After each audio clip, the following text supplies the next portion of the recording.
नमस्ते दोस्तों, आपका स्वागत है मेरी इस यूट्यूब चैनल में। आज के इस वीडियो में हम जानेंगे कि आखिर द्रौपदी की साड़ी इतनी लंबी कैसे हो गई। बहुत से लोग कहते हैं कि धृतक्रीड़ा में द्रौपदी को हारने के बाद जब उनका चीरहरण हो रहा था तब उसी वक्त श्री कृष्ण आ गए और उन्होंने इस घटना को रोक दिया।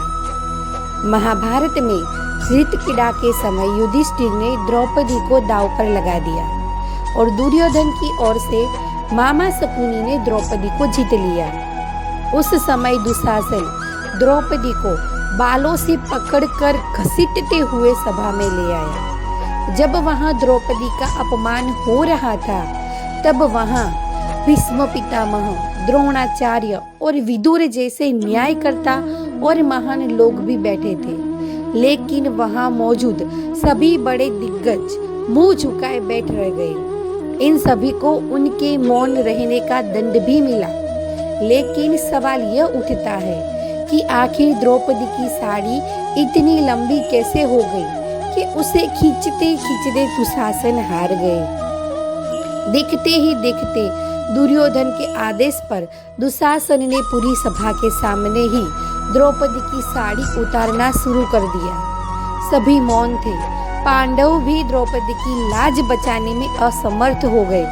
तब द्रौपदी ने आंखें बंद कर वासुदेव श्री कृष्ण का आह्वान किया। द्रौपदी ने कहा कि हे गोविंद, आज आस्था और अनास्था के बीच जंग है। आज मुझे देखना है कि ईश्वर है कि नहीं। तब श्री हरि श्री कृष्ण ने सभी के समक्ष एक चमत्कार प्रस्तुत किया और द्रौपदी की साड़ी तब तक लंबी होती गई जब तक दुशासन बेहोश नहीं हो गया और सभी शून्य रह गए। सभी को समझ में आ गया कि यह चमत्कार है। श्री कृष्ण द्वारा द्रौपदी की लाज बचाने के पीछे दो कारण थे। पहला यह कि वह उनकी सखी थी और दूसरा यह कि उसने दो पुण्य कार्य किए थे।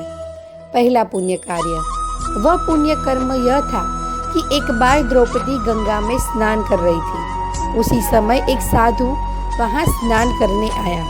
स्नान करते समय साधु की लंगोट पानी में बह गई और वह इसी अवस्था में बाहर कैसे निकले। इस कारण वह एक झाड़ी के पीछे छिप गया। द्रौपदी ने साधु को इस अवस्था में देखा और अपनी साड़ी से लंगोट के बराबर कोना फाड़कर उसे दे दिया।